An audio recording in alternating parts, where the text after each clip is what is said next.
as I read paragraph 1 and 2. The war produced many military heroes. An American pilot named Eddie Rickenbacker was a hero in the United States. A German pilot named Manfred von Richthofen was also famous. He flew a bright red airplane and was called the Red Baron. Many heroes of the war were never famous. Thousands of American soldiers fought bravely. Doctors and nurses worked hard to save soldiers' lives. As the fighting continued, ordinary people helped the millions of European civilians who needed food and shelter. This is my answer. The battlefield was dirty, dead bodies all around. There were trenches for the soldier to rest in. The place was in ruins and stuff was scattered everywhere. There was smoke from bombs and people were running. There was shooting planes and they were shooting. Planes were dropping bombs. And there were tanks. It was a mess on the battlefield. It was so devastating because millions of people died. It was so sad, and people did not even want to go in the war. They got drafted out. This was devastating to families, their husbands, mothers, fathers, wives, and we were going into war, and this is why it was so devastating. Describe the weapons used in World War I, and why was it so much devastating than any other war in human history? This was the deadliest war because new weapons such as machine guns that could shoot 100 bullets per minute were out. Cannons and small bombs called hand grenades that blasted fire when thrown for miles. The British made something called a submarine that could sink ships. They invented tanks that could shoot poisonous gas. There were flamethrowers with fire. It was truly the deadliest war. It was so devastating because of all these new weapons in World War I. It was one of the deadliest conflicts in the history of the human race, which over 16 million people died. The number of both civilian and military casualties is estimated around 37 million people.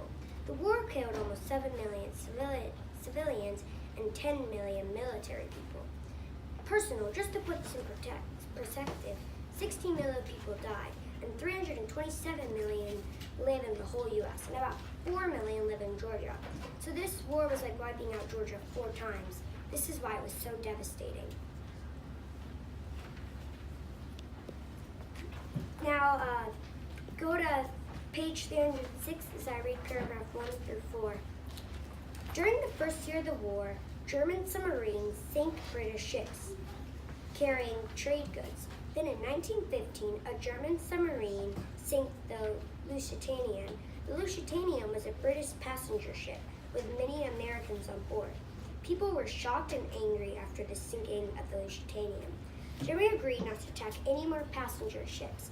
In 1917, however, Germany broke this promise and began attacking U.S. ships. Soon afterwards, in April 1917, the United States declared war on the Central Powers. The first American troop landed in France in June. La Fateh, we are here, said an American military officer in Paris. These now famous words reminded people of the help France gave to the United States during the Revolutionary War. The Allies and the Central Powers fought with new weapons in World War I. Soldiers used machine guns that could shoot 100 bullets per minute. They threw small bombs called hand grenades and fired cannon shells miles through air. My answer is, America entered the war when Britain's ship called the Lusitania was sunk. That ship was supplies for the Allies, or their passenger ship. Britain had already been doing bad things, but this pushed everyone over the edge, and they were fed up and ready to join the war. How do you think World War I affected all of mankind? I think it affected mankind because it was very terrible for families, since men had left for the war. Women had to take over the work. They took care of children and they were forced to work in factories. It was a lot to handle. It affected us because when soldiers came back from war, many were dead and sick or injured. Also, as soldiers, this infected their environment. If someone clapped, they would dunk under the desk because to them it sounded like a bomb. This was called PTSD. It affected us. That is my talk. Hope you enjoyed.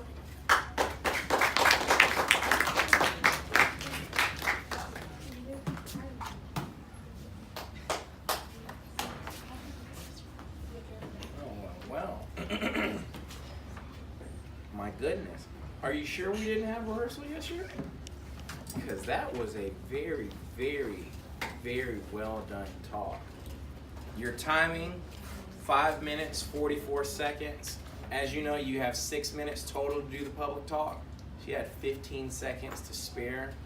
That meant that even though, because this was a crazy week, as you all know, even though we were not able to prepare that much in school, we weren't even able to have rehearsal yesterday, she still came out and delivered a A+ talk. Just the information, yeah, go ahead.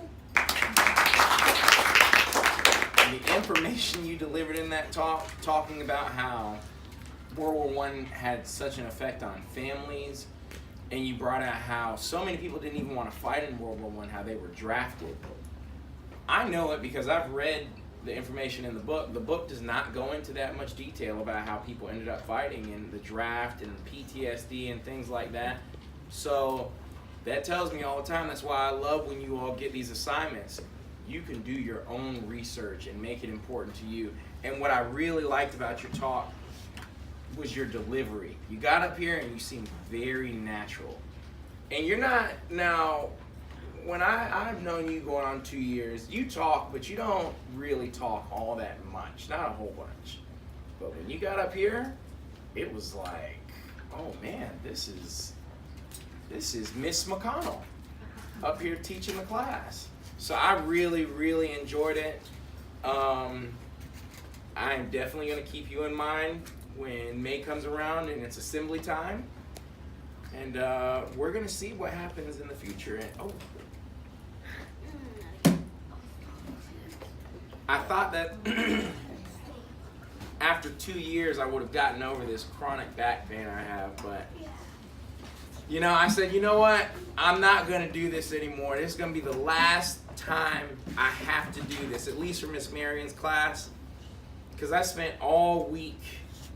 What was I doing? I was what? Digging! I was digging for historical gems. But what I did to make sure that I could get rid of this back pain, have you ever heard of a vaccine before? See, with a vaccine, you got to take a sickness and inject it in you. And then you won't get sick anymore. And I said, there's someone who I know is very, very sick. Someone who is just always so sick. I know who that is. It's the sickest little girl who I know, and also one of the sweetest. We're gonna have Mrs. Fazila Jamil present our next part, Digging for Historical Gems.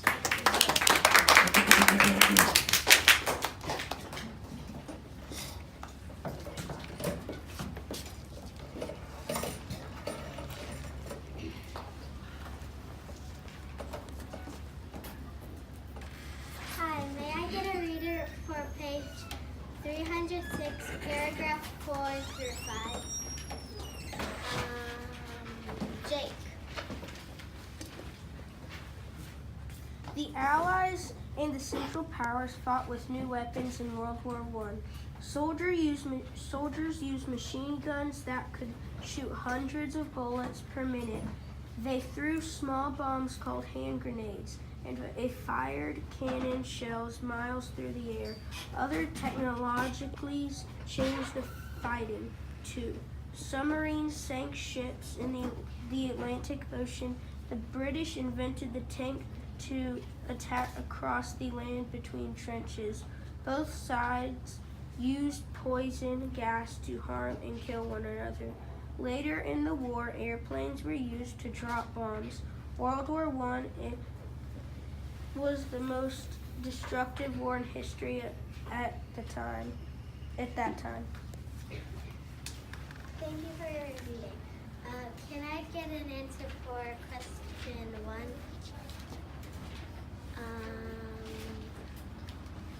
Katie? Some weapons created in World War I were machine guns that could shoot hundreds of bullets per minute. They also threw small bombs called hand grenades and fired cannon shells miles through the air. The British invented the tank, which attacked across land, even between trenches. Both sides in World War I used poison gas to defeat each other, which harmed and killed the other side. World War I was the most destructive war in history. Thank you. My answer was the Allies and the Central Powers fought with new weapons in World War I. Soldiers used machine guns that would shoot 100 bullets per minute. They threw small bombs called hand grenades and fired cannon shells miles through the air. Airplanes products of the new technology were primarily made of canvas, wood, and wire. At first, they were used only to observe enemy troops. As their effectiveness became apparent, both sides shot planes down with artillery from the ground and with rifles, pistols, and machine guns from other planes. This is my answer. Can I get a reader for page 307, paragraph 1?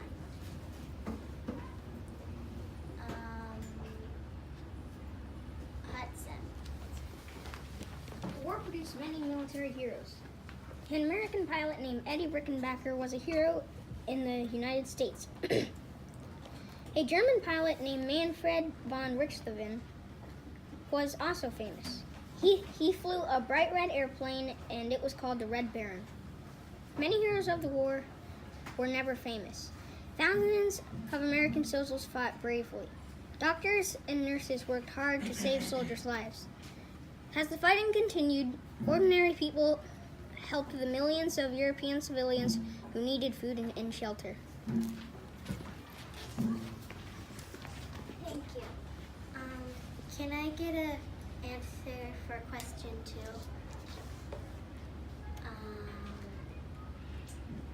Gabby. Eddie Rickenbacker was a pilot and a hero. Manfred von Richthofen was also a pilot and a hero. He flew a bright red airplane called the Red Baron. Thank you. My answer was the war produced many military heroes. An American pilot named Eddie Rickenbacker was a hero in the United States.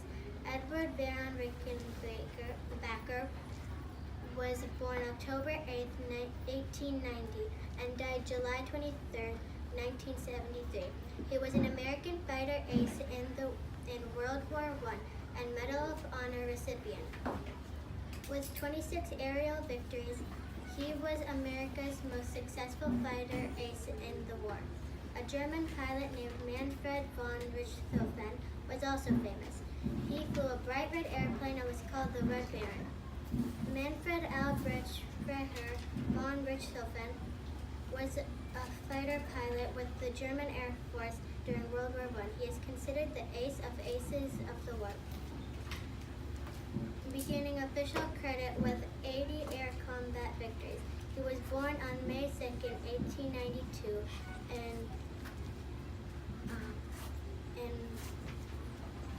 Wrocław, Poland, and died April 21st, 1918 in Soule-sur-Somme, France. What did this week's reading teach me about history? Margot. This week's reading teaches me about the new kinds of weapons used during World War I.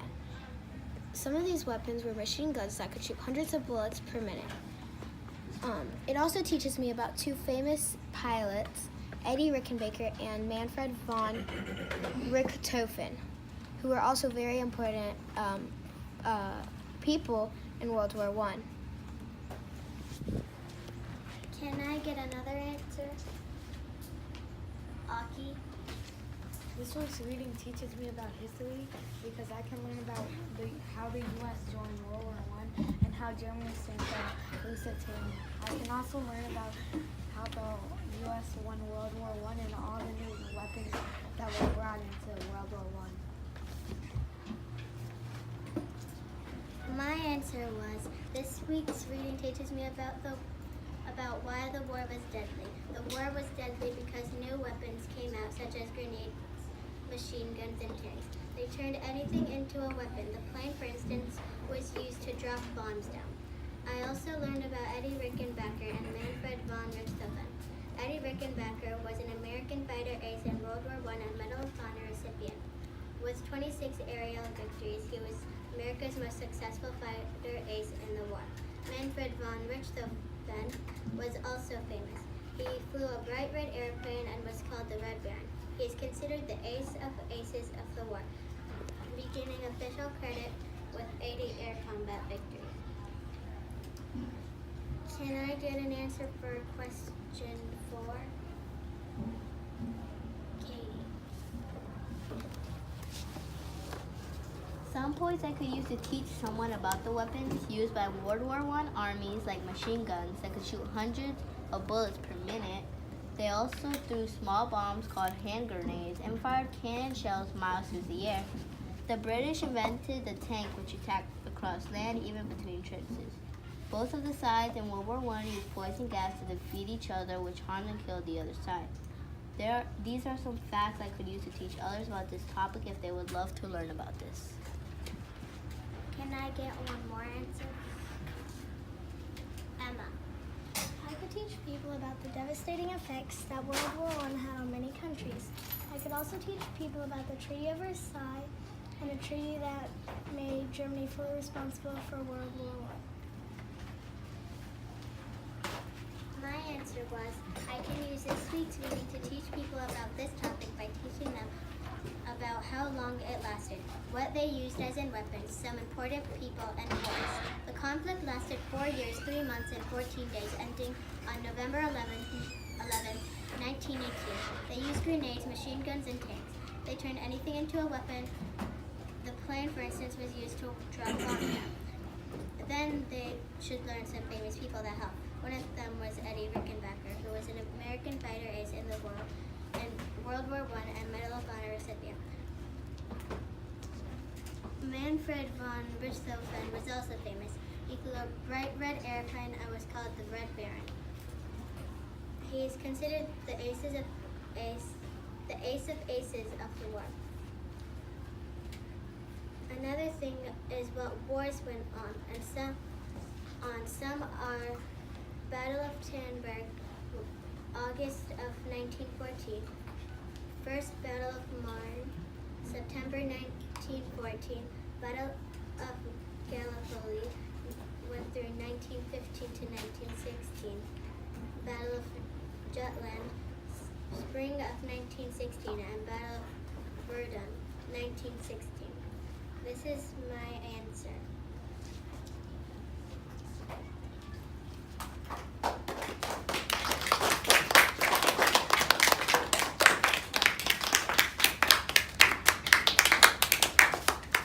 All right, Fazil, I would really like to thank you. That was a very well done part, very detailed. I love the research that you put into your answers, especially 3 and 4.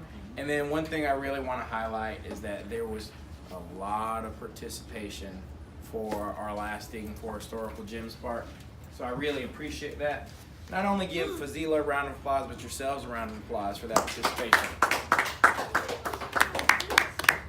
All right, so now we have come to our last part on the school, and that is the historical reading. And I am going to go grab a book because I'll be doing the historical reading from pages 314 and 315. So while I'm walking up, y'all can go ahead and turn there. 314 and 315. And for those of you who are going to get assigned the watch history part in the future, you want to pay attention to accurate reading. I'm going to try and do the counts point as good as I can here. 314 and 315. The war ends. The United States joined the war in 1917. By then, the Central Powers and the Allies were exhausted from 3 years of fighting. About 1 million American soldiers went to France. The strength of this force helped the Allies win important battles. Eventually, the Central Powers realized that they could not win the war and signed an armistice. An armistice is an agreement to stop fighting. The war ended on November 11th, 1918.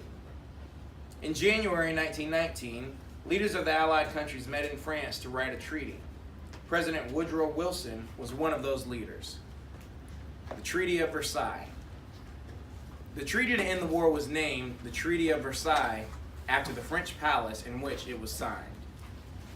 Several European leaders blamed Germany for the fighting in Western Europe. These Allied leaders used the Treaty of Versailles to punish Germany.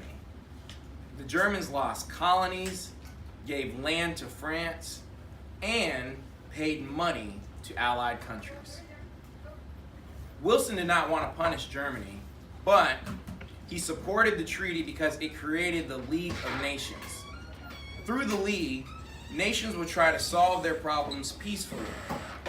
Members of the League also promised to protect one another if war did start. Wilson asked the United States Senate to approve the Treaty of Versailles. The Senate refused. The senators thought the League of Nations might cause the United States to be pulled into future wars. Also, many Americans were horrified by the destruction of World War I. Some began to believe in isolationism. People who believe in isolationism want to stay out of world events. After World War I, the United States would avoid alliances and conflicts whenever it could. Why it matters. After World War I, the United States took part in reshaping the borders and alliances of Europe. All right. So, I would like to thank you all for all of your hard work that you put in. We're going to be back here in 15 days for the brand new format of public speaking school. So, one thing I want to say about you all as an audience and you all as a student body is that you guys, well, whenever y'all get up and have your public speaking school assignments, I know that you all are going to make it a very special time.